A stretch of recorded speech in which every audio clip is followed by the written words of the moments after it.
মৌলানা মুফতি ওমর ফারুক।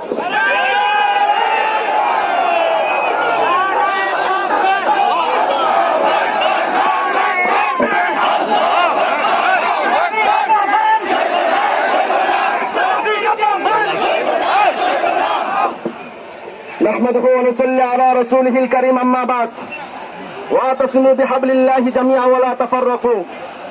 আলহামদুলিল্লাহ, আজকে এই পবিত্র জুমার পরে বিশ্বনবীকে কটূক্তি করার কারণে ফ্রান্সের বিপক্ষে আমরা তাওহীদ জনতা অবস্থান করেছি। দ্বিতীয় কোন মাকসাদ আমাদের আছে নাকি? দ্বিতীয় নম্বর কথা আমরা এই সমাবেশ থেকে জানিয়ে দিতে চাই, ও যুবক ভাইয়েরা, ও বৃদ্ধ বাবারা, আমি তোমাদের কাছ থেকে একটা শপথ নিতে চাই। কারণ বারবার আমার নবীর বিপক্ষে এরকম কটূক্তি এসেছে। তোমাদের কাছে আজকে এই সমাবেশ থেকে শপথ নিতে চাই, যদি সামনে কোন সময়ে আমার নবীকে নিয়ে কোন কটূক্তি করা হয়, মানচিত্রের বিরুদ্ধে এবং কোন ব্যঙ্গচিত্র করা হয়, কারা কারা করলা লাগলে করলা দিবা, কারা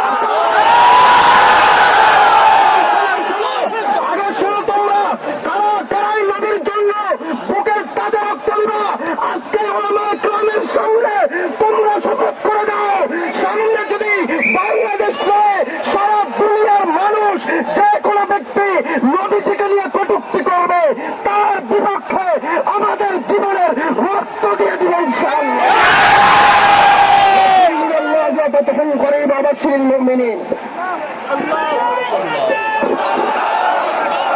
আমার ডান পাশে যে সমস্ত মিছিলকারী ভাইয়ের আগমন করছেন, আমরা উদাত্ত আহ্বান জানাই, মুসলমানরা সহিংস জাতি, হিংস্র জাতি নয়, কথা বলেন ঠিক না বেঠিক? সুতরাং এক শ্রেণীর মানুষ দুষ্কৃতিকারী থাকবে, তাদের কালো ফাঁদে পা দেওয়া যাবে না। পর্যায়ে বক্তব্য রাখবেন হাফেজ মাওলানা হুসাইন আহমদ সাহেব।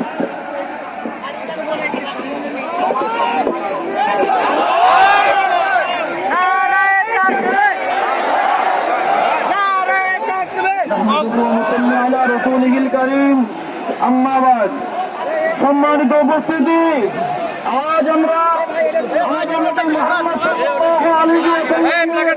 ব্যঙ্গচিত্র করার প্রতিবাদ নিয়ে এখানে একত্রিত হয়েছি।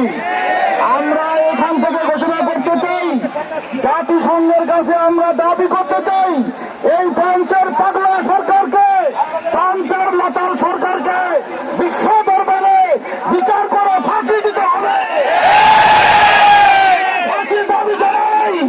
পাশাপাশি আমরা বাংলাদেশে যে সমস্ত নাস্তিক বেঈমান, যে সমস্ত মালাউনের বাচ্চারা বসবাস করে, তাদেরকে বুঝাইতে চাই, যদি তোমরা কোনো প্রকার আমাদের নবীকে নিয়ে কোনো কটূক্তি করতে চাও, আজকে জনস্রোত দেখে নাও, বাংলার যুবক মুসলমানেরা তোমাদের যেখানে পাবে সেখানে হত্যা করে ফেলবে। আমরা বাংলাদেশের সরকারকে বলবো, আমাদের দেশে যদি কোনো প্রকার ধরনের কোন ব্যঙ্গচিত্র করে দৃষ্টান্তমূলক শাস্তি দিতে হবে। ফ্রান্সের দূতাবাস বাংলাদেশ থেকে